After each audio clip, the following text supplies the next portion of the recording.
Abakungu okuva Minisitule y'ebyensimbi bakkiriza ensobi y'okulagajjalira ensimbi z'omuwi w'omusolo ezisobera ddala mu bukadde 10 obwa ddoola za Amerika ezaali ez'okuddukanya ebitongole bya gavumenti wamu ne zi yunivasite ez'enjawulo. Bategeezza akakiiko ka Paalamenti akalondoola ensimbi y'omuwi w'omusolo nga bwe bagenda okuddamu okwetegereza n'okulondoola ensimbi zino ekintu akakiiko kye kakkiriza. Incidentally, most of them had been audited by Auditor General. I think we are all human. I think together with on our side and Auditor General, I think there was error in the report, and I think he should accept and we move forward and don't waste your time. Wabula abakungu be bamu balemeddwa okunnyonnyola akakiiko ka paakwa ensimbi ez'ebigwa bitalaze gye zaateekwa mu mbalira y'ensimbi 2016-2017 bye zaakola ng'abantu b'omu bitundu ebyalumbibwa ekyeya nga Isinjiro bali mu kuyagga. Is undergoing a lot of problems with regard to drought and its effects on the country.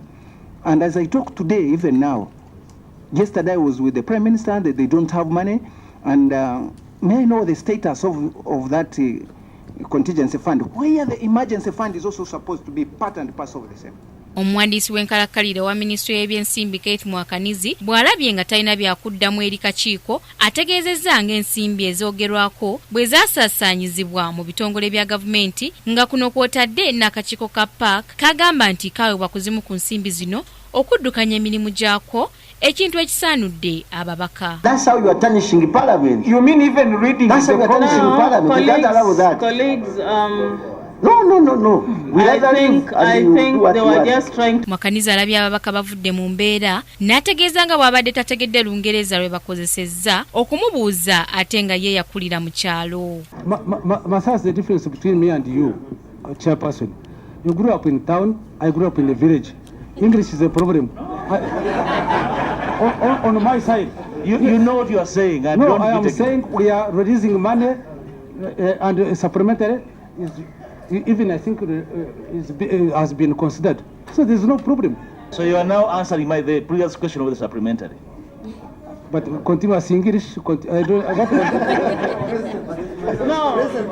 Ababaka balaze okwenyamirwa ku ngeri Minisitule y'ebyensimbi gy'esasaanyaamu ensimbi z'omuwi w'omusolo nga tetunuulidde byetaago bya bannayuganda. Bw'ogamba nti gwe ogenze mu areas ezikubiddwa drought nga Isinjiro oba Kalungu n'owaayo omuntu tampeko y'obuwunga nga tosobola namuwa kidomola kikima mazzi oba sukaali oba tonna ky'omuwadde. Kityo tuba tugamba bano abasajja bano mu buzibu bwabwe ekintu ekyateesawo contingency fund mu gavumenti baali bamanyi nti za disaster gye ziri mu budget naye ensonga ezigwawo nga tezigenda ku affecting gavumenti nga kati enjala bwekuba abantu bwe bandadde bajjayo sente zaabwe babawa ebintu ebibamalira ddala. Sente zo tebaziteekako omwaka ogwaggwa tezaaliwo yadde omwaka guno tezaaliwo. Ekyomukisa n'omubi oba twali tutunula wa Parliament ate ne tugenda mu maaso ne bakola amendment nga tujja ku 3% ne tuteeka ku 0.5%. Neyo butundu 0.5% nazo ne sente zo tezikola ki teziriwo wenjogerera kati ne sente z'okugula emmere y'okutwalira abantu b'Isinjiro teriwo. Rakingdom TV, Samla Hanifa, amalindirire. Rakingdom TV, amalindirire. Samla Hanifa.